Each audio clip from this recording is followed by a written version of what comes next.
Welcome to English Audio Stories. Here, you'll improve your English by listening to engaging stories, fairy tales, and fascinating tales from around the world. Sit back, relax, and let's dive into today's story. I had worked for nearly 5 minutes when I heard a shout, and suddenly there were people all around me. When I married my second wife, Emily, I went to live in her house in Northern California. It's a big house with a lot of land around it, just outside a small town. The next house is almost exactly the same, and that belongs to Emily's sister, Millicent. Millicent and Emily. Sisters, but completely different in looks and in character. Millicent is tall and rather thin. She is very strong-minded and likes to control everyone around her, including Emily.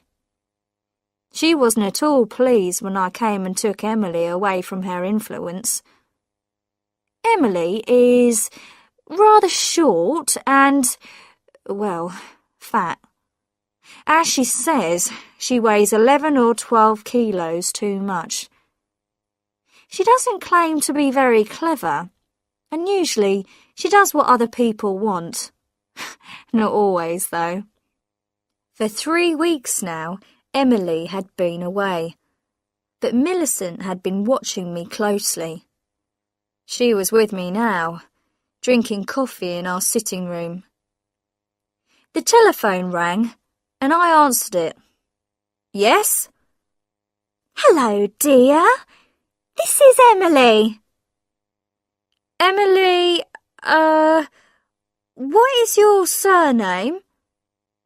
Oh, really, dear? Emily, your wife. I'm sorry, you must have a wrong number. I put the telephone down. Millicent was watching me. You look as white as a sheet. You seem frightened, shocked. Who telephoned? It was a wrong number. Millicent drank some coffee. Oh, Albert, I thought I saw Emily in town yesterday, but that's not possible. Of course it's not. Emily is in San Francisco. Yes, but where in San Francisco? She didn't say. She's visiting friends.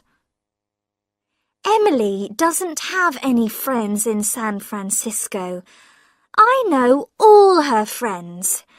When will she be back? She wasn't sure when it would be. I've heard, Albert, that your first wife died in a boating accident. She fell out of the boat and died in the water? I'm afraid so. She couldn't swim. And you were the only witness to the accident? I believe so. No one else ever came forward. Did she leave you any money, Albert? That's nothing to do with you, Millicent. In fact, Cynthia had $50,000 of life insurance and 1 sailing boat. Poor Cynthia. She had taken her boat out alone that day. I had seen the accident from the boat club and rushed out in another boat, but it was too late to save her. Millicent finished her coffee and left. When she had gone, I went for a walk through the woods behind the house. I walked to an open space between the trees, which had a little stream running through it. How peaceful it was here. Quiet. A place to rest. I had been coming here often in the last few days. I sat down on a fallen tree near the stream and thought about Emily and Millicent. Their houses and land were very similar, so you would expect them to be equally rich. But this was not the situation, as I discovered after my marriage. Emily owned her house and the land around it, but she could not afford to employ people to look after them. Millicent, on the other hand, employed a lot of people in her house, and even a lawyer to look after her money. She must have $1 million at least. On Tuesday afternoons, I usually go to the supermarket in town. Today, in the car park, I saw a small, rather fat woman across the street walking away from me. She wore a purple dress and a brown hat. It was the 4th time I'd seen her in the last 10 days. I hurried across the street. She turned the corner and I started to run. When I reached the corner, she was nowhere in sight. I was standing there when a car stopped beside me. It was Millicent. "What are you doing, Albert? I saw you running. I've never seen you run before." "Oh, I was just taking a little exercise." I was still breathing hard as I walked back to the supermarket. The next morning, when I returned from my walk to the stream, I found Millicent in the sitting room, pouring some coffee for herself. "I've been in the bedroom, looking at Emily's clothes," Millicent said. "I didn't see anything missing." "Why should anything be missing? Has there been a thief in the house?" "Don't tell me that Emily went off to stay with friends in San Francisco without any luggage." "She had luggage, though not very much." "What was she wearing when she left?" "I don't remember," I said. That evening, as I prepared for bed, I looked inside Emily's cupboard. What could be done with her clothes? Perhaps I should give some away. I woke up at 2 in the morning.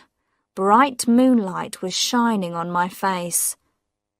I dressed and went out to the hut in the garden. I needed something for digging a hole.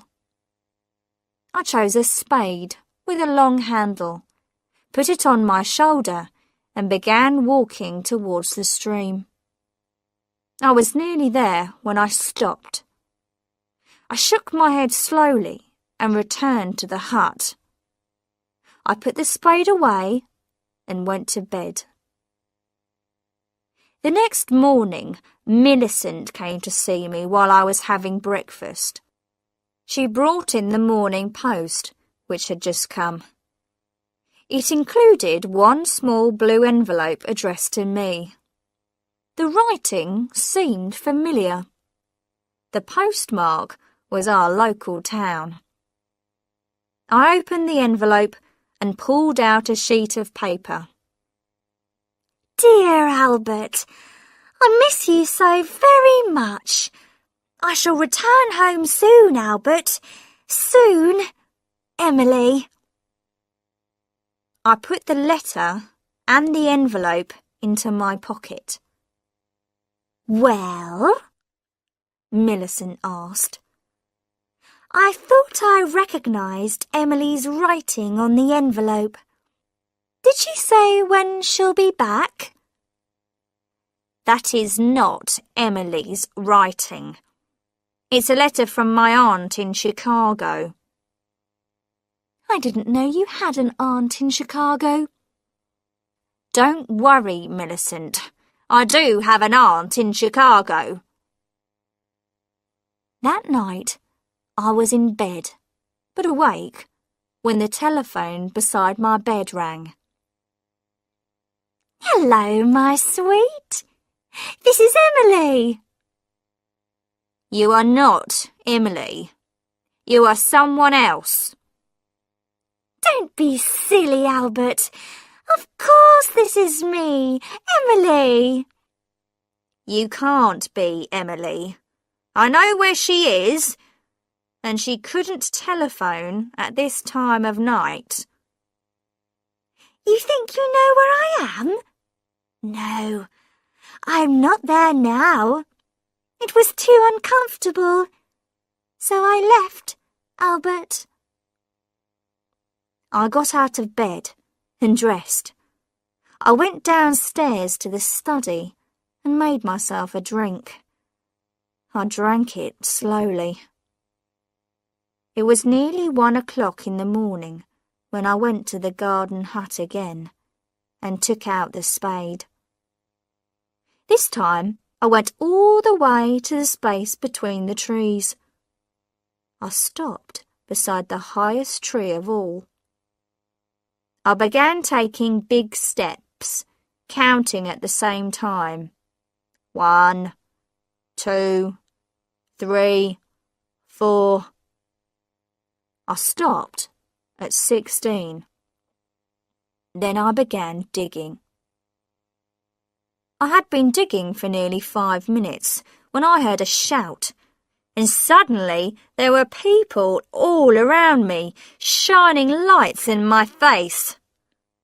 I recognised some of the people who worked for Millicent, including her lawyer. Now Millicent herself stepped forward. So, you wanted to be sure she was really dead, Albert. And the only way to do that was to return to the place where you buried her. I am looking for old Indian knives, I said.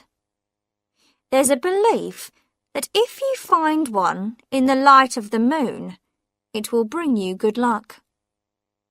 Millicent took no notice of this. She pointed to some people I didn't know. These are private detectives, she said. They have been watching you 24 hours a day ever since I guessed what really happened to Emily. She pointed at a small, rather fat woman. That's Mrs. Macmillan. She was the woman in the purple dress, and she copied Emily's writing. And this is Miss Peters. She is good at copying voices, and she was the voice of Emily you heard on the telephone. There were also 2 detectives, who had brought their own spades. Now they began digging in the hole which I had started. We knew you were getting worried, Albert, said Millicent. You almost dug her up last night, didn't you? But then you changed your mind. That was lucky, because last night I didn't have so many people to watch you. Tonight we were ready and waiting. The detectives dug for about 15 minutes and then paused for a rest. "This ground is very hard," said one. They went on digging until the hole was 2 meters deep. "Nothing has been buried here," said the other. "The only thing we found was an old Indian knife." I smiled at Millicent. "What makes you think I buried Emily?" I left them and returned to the house. I had guessed from the beginning that Millicent was responsible for the false Emily that had appeared to me in different forms. It was all part of her plan. What had been her aim? Well, she believed that I had killed her sister. So she wanted to frighten me until I broke down and said, Yes, I killed her." I had been playing a game too. I wanted her to think I was frightened. And of course, I wanted her to think I had buried the body in that place in the woods. Now I was in a strong position. She had called me a murderer in front of all those witnesses. I could take the matter to a court of law and demand a large sum of money from her. But she wouldn't want to let that happen. She wouldn't want the world to know she had been stupid. She would prefer to pay those people to keep silent. Would that be possible? Well, it would help if I supported her story and said that nothing had happened at all. And I would do that for Millicent if she gave me some money, a large amount of money. At the end of the week, my telephone rang. This is Emily. I'm coming home now, dear. Oh, great. Did anyone miss me? They certainly did.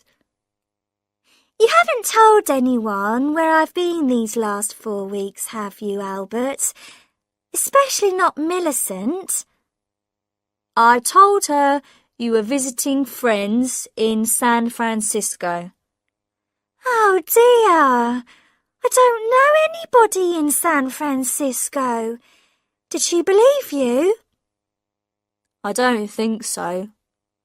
Well, I couldn't tell her I was going to a health farm to lose weight. I would be ashamed. And I wasn't sure that I would manage it. But I have, Albert. I have. I've lost 14 kilos. My figure must be as good as Cynthia's now. Well done, Emily. That's great. Why is Emily jealous of my first wife? They each have their place in my heart. Yes, but now none of my clothes will fit me. I'll have to get a lot of new clothes. Do you think we can afford it, Albert? Ah, we can now, with some help from Millicent.